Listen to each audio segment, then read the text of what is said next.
తత్సత్.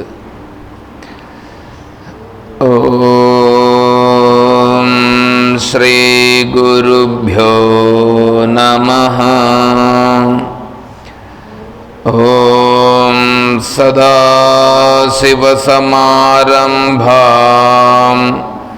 శంకరాచార్యమధ్యమాం తత్వవిదానందపర్యంతం వందే గురుపరంపరాం. ఓం శ్రీ గురుభ్యో నమః.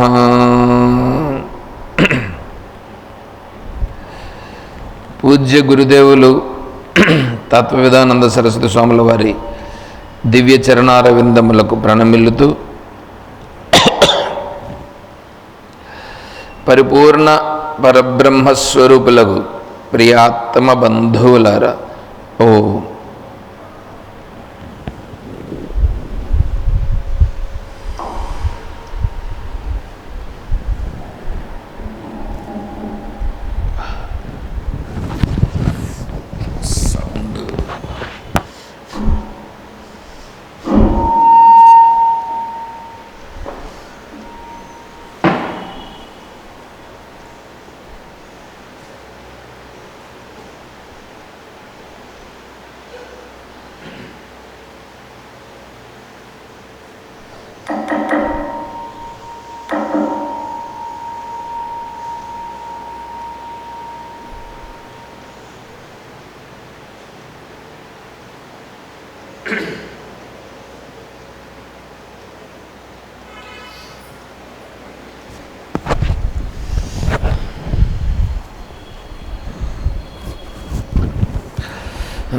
మనం అంగన్యాస కరన్యాసాల్లో ఉన్నాం.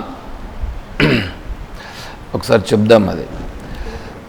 ఓం అస్య శ్రీ భగవద్గీతా శాస్త్ర మహామంత్రస్య వేదవ్యాసో భగవాన్ ఋషిః అనుష్ఠుఛ్ఛందః శ్రీకృష్ణ పరమాత్మా దేవత అశోచ్యానన్వశోచస్త్వమితి బీజం సర్వధర్మాన్ పరిత్యజ్య మామేకం శరణం వ్రజేతి శక్తిః అహం త్వా సర్వపాపేభ్యో మోక్షయిష్యామి మా శుచైతి కీలకం మచ్చిత్తః సర్వదుర్గాణి మత్ప్రసాదాత్ తరిష్యసీతి కవచం.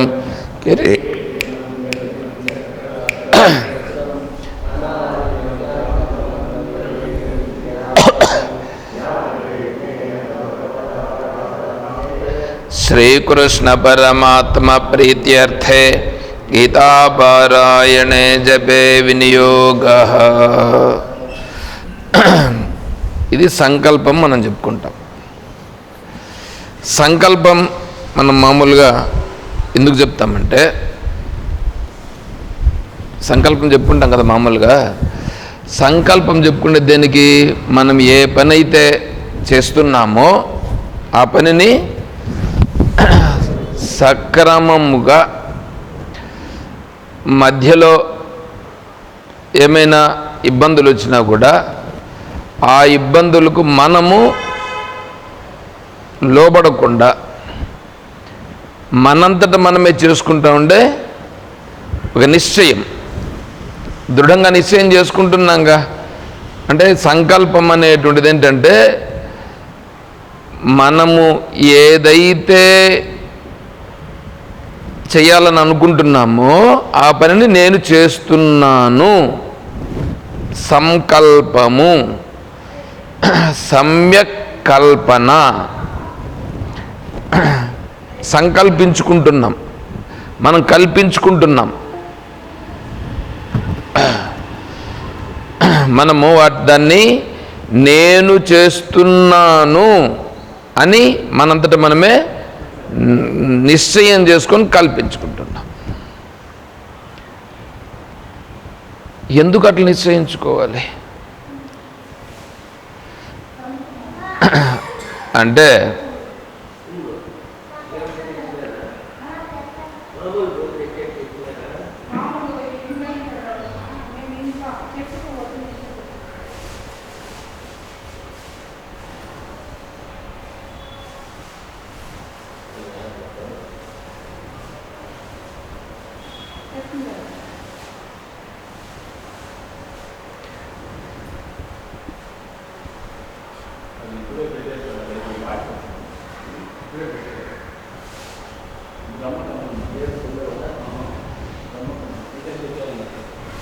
సరే అలంకారం చేయండి.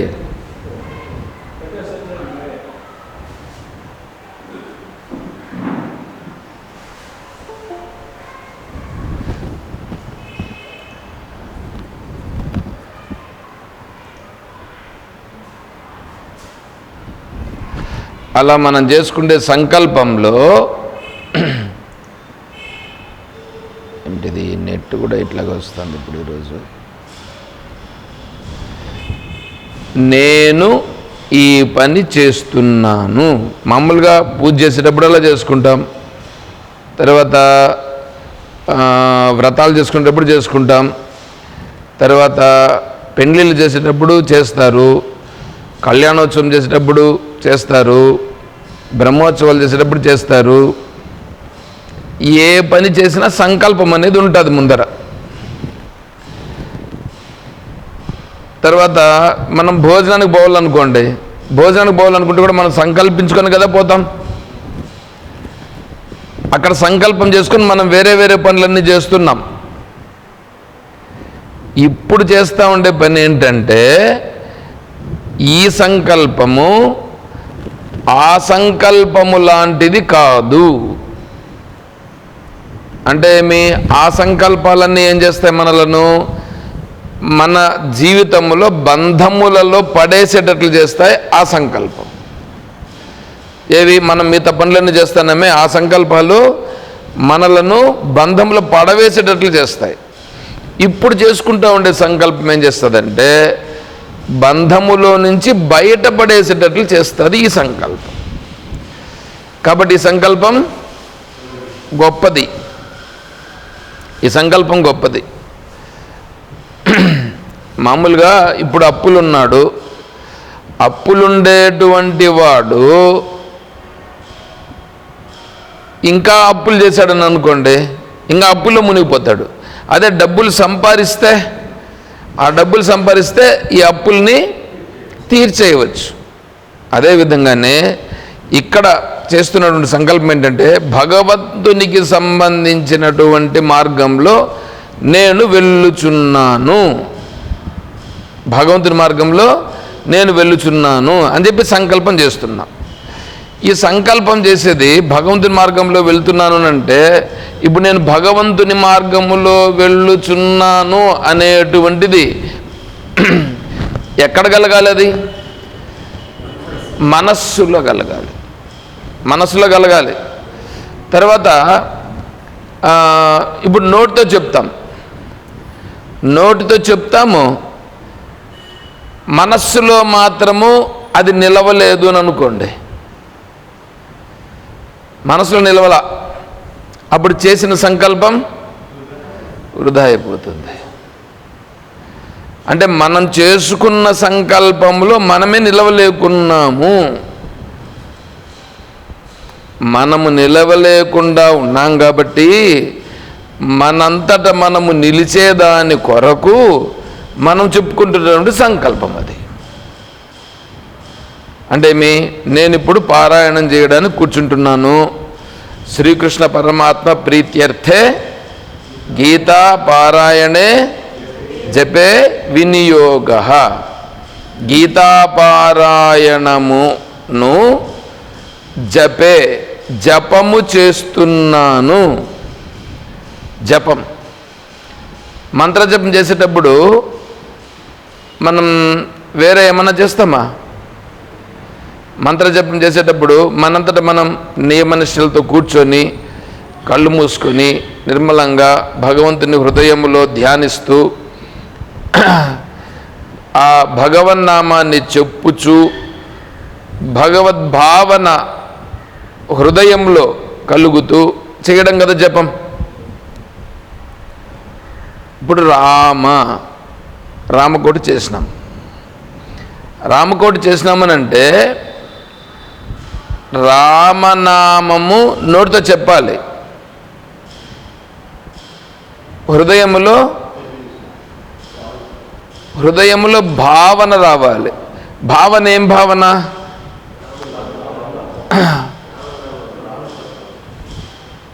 మామూలుగా ఇప్పుడు విగ్రహాన్ని చూస్తామని అనుకోండి, విగ్రహాన్ని చూస్తే మనకేమనిపిస్తుంది అంటే దేవుడిని గుర్తొస్తుంది కదా.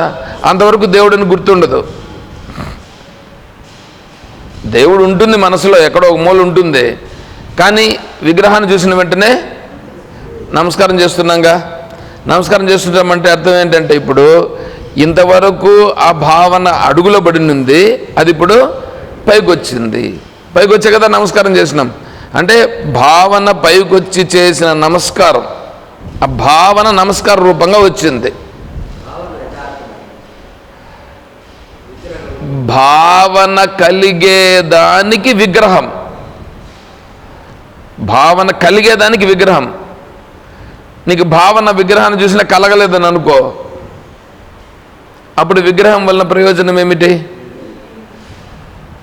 నీకు ఇంతవరకు నువ్వు మామూలుగా ఉండినావు, ఇప్పుడు వచ్చి వెంటనే విగ్రహాన్ని చూసిన వెంటనే నమస్కారం చేసినావు అంటే ఇప్పుడు ఆ భావన కలిగిందా లేదా?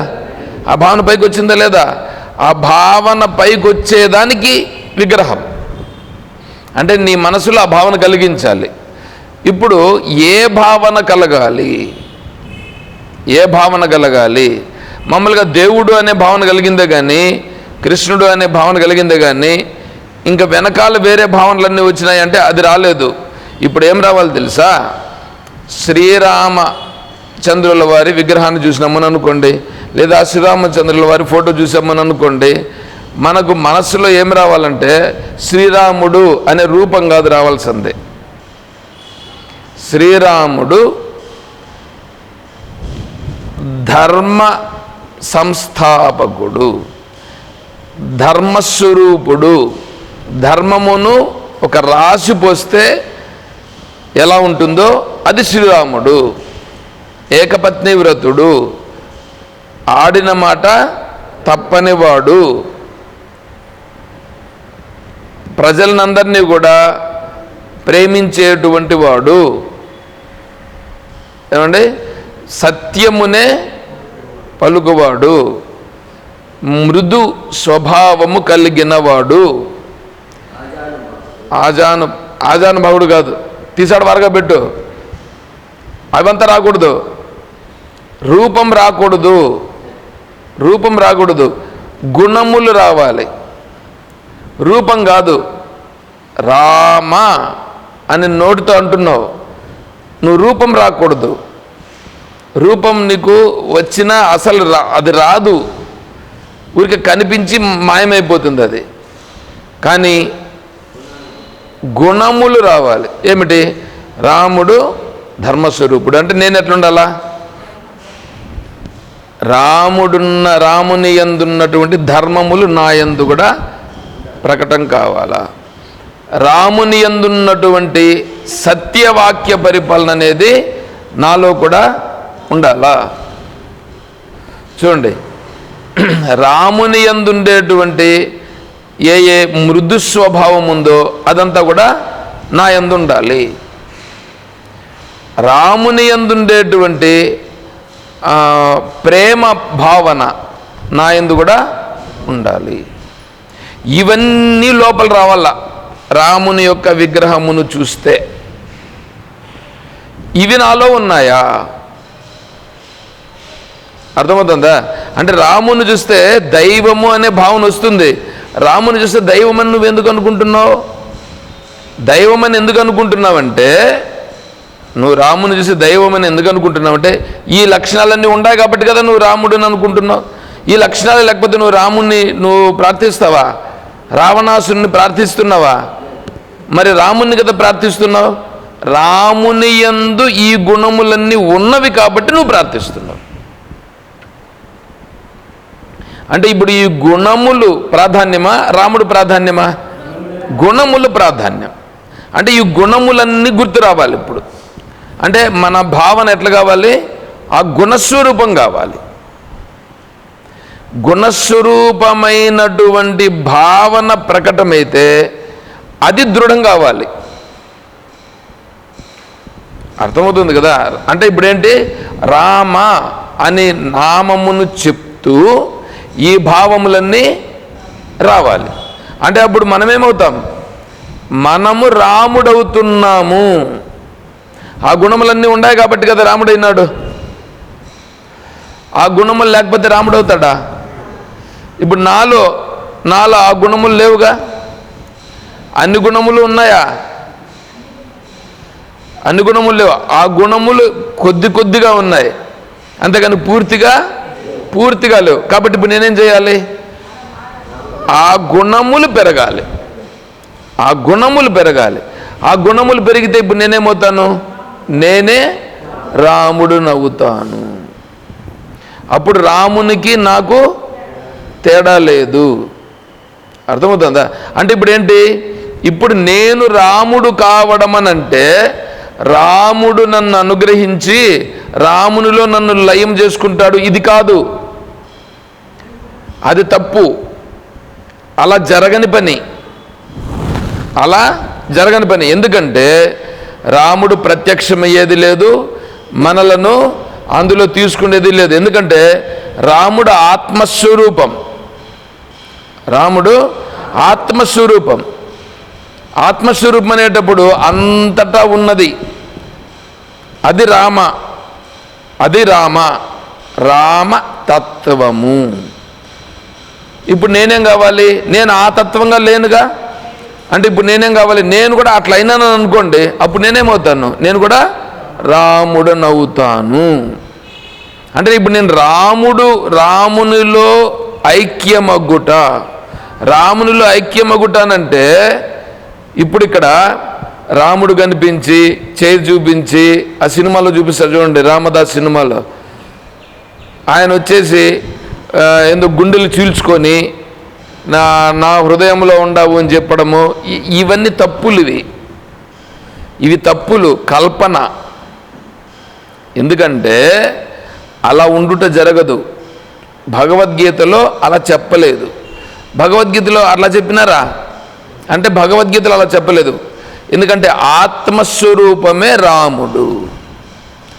రామ శస్త్రభృతామహం, భగవద్గీత 10వ అధ్యాయంలో చెప్పాడు. రామ శస్త్రభృతామహం, రాముడుగా ఉన్నది నేనే అన్నాడు కదా 10వ అధ్యాయంలో. అంటే రాముడుగా ఉన్నది నేనే అంటే ఎవరు చెప్పింది ఆ మాట? భగవంతుడు చెప్పాడు. ఆయన ఎవరు? నేనే. ఎంతసేపు భగవంతుడు అంటే వాడిని వేరుగా పెట్టద్దు. వాడిని వేరుగా పెడితే అందుకోసం కాదు ఆశ్రమం ఉండేది. వాడిని వేరుగా పెట్టే దానికోసం దేవాలయం ఉండేది. దేవాలయము దేవుణ్ణి వేరుగా, నిన్ను వేరుగా పెడుతుంది. ఆశ్రమంలో స్వామీజీ ఉన్నాడు, చెప్తున్నాడు ఉపన్యాసం అంటే ఆ దేవుడు నువ్వేనయ్యా అని చూపించాలి. అట్లా చూపిస్తేనే నిజమైన స్వామి అవుతాడు. అలా చూపించకుండా పోతే ఆయన స్వామి కాదు. ఎవరైనా కానీ, ఎంత గొప్ప స్వామి అయినా కానీ, ఎంత పేరున్న స్వామి అయినా కానీ, అయ్యా నువ్వే దైవము అని చెప్పలేదు అని అనుకోండి, వాళ్ళను మీరు తీసి నిరభ్యంతరంగా కరివేపాకు వలె వేరుగా పెట్టవలయును. అర్థమవుతుందా? ఎంత గొప్ప స్వామైనా సరే. ఎందుకంటే భగవద్గీత తస్మాత్ శాస్త్రం ప్రమాణంతే. శాస్త్రం కదా ప్రమాణం. శాస్త్రం ఏం చెప్తుంది? ఇప్పుడు గురువు శిష్యుణ్ణి దేవునిలో కలుపుతాడా? గురువు శిష్యుల్ని దేవునిలో కలుపుతాడా? పోనీ కలిపేటట్లుగా చేస్తాడా అంటే గురువు శిష్యుణ్ణి దేవునిలో కలపడు. గురువు శిష్యుని దేవునిలో కలపడు. అంతేకాకుండా గురువే దేవునిలో కలవలేదు. గురువే దేవునిలో కలవలేదు అంటే ఇప్పుడు గురువేం కావాలి? ముందు గురువు దేవుడైతే అంతే కదా. గురువు దైవ భావనలో తనుంటే, దైవం గురించి తనకు తెలిస్తే నీ కూడా అది చెప్తాడు. అలా చెప్పితే అతను గురువు అవుతాడు. అయ్యా రామ రామ అంటే ఏమంటే ఆత్మస్వరూపము. గాంధీ మహాత్ముడు ఎంతసేపు రామ రామ రామ అనేవాడు. అప్పుడు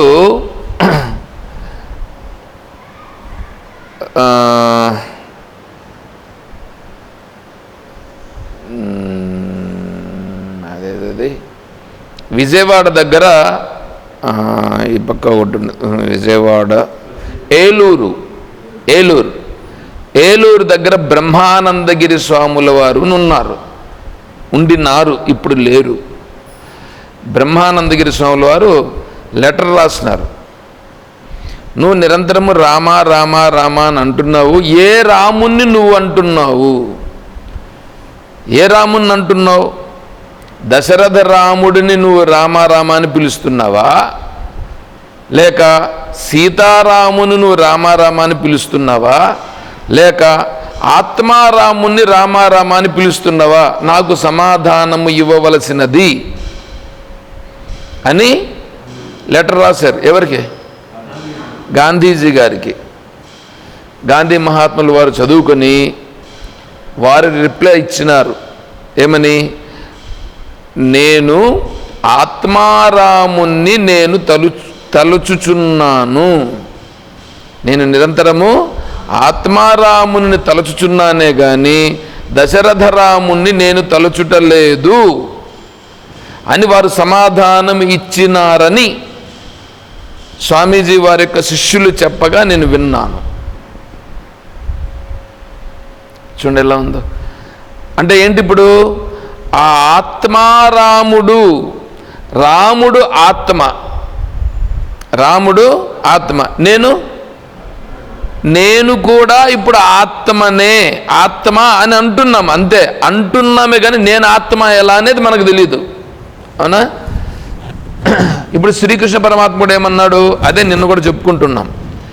జన్మ కర్మచ మే దివ్యం ఏవం యో వేత్తి తత్వతః అన్నారుగా.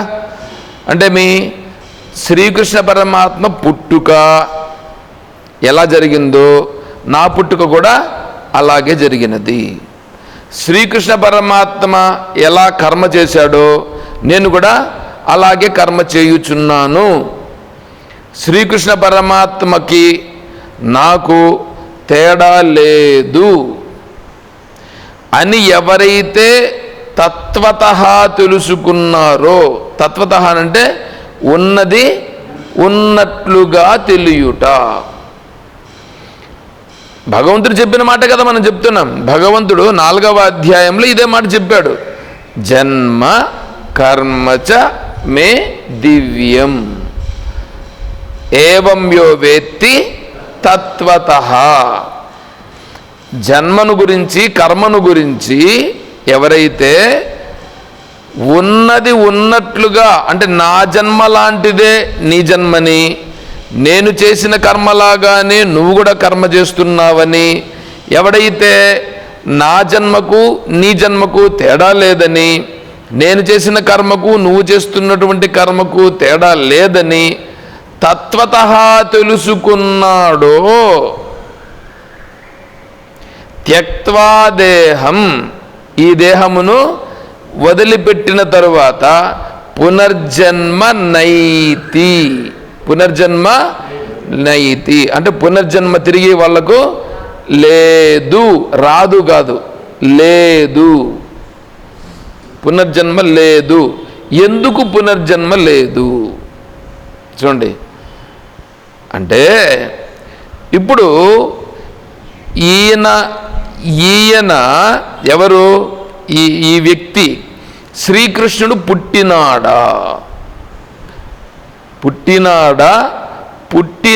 పుట్టినవాడి వలె ఉన్నాడా? ఇటు చూడండి, దీనికి భాష్యం రాస్తూ శంకరాచార్య స్వామి వారు రాశారు,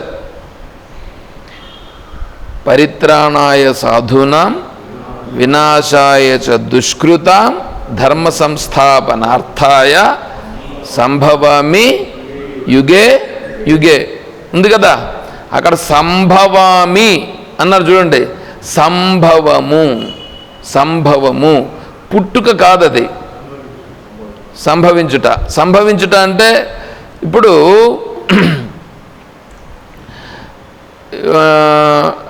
పుష్పము సంభవించినది, పుష్పము పుట్టినది. మనమేమంటున్నాం? పుష్పం పుట్టినది, పుష్పము సంభవించినది. పుష్పము పుట్టినదా సంభవించినదా?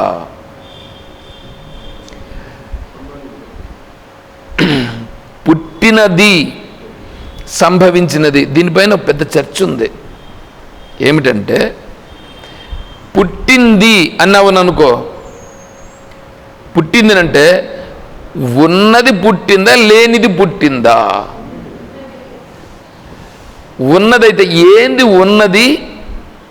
ఉన్నది పుట్టాల్సిన అవసరం ఏమిటి? లేనిది పుట్టింది అన్నావు అనుకో, లేనిది ఎందుకు లేనిది పుట్టిందంటే లేనిది ఎట్లా పుడుతుంది?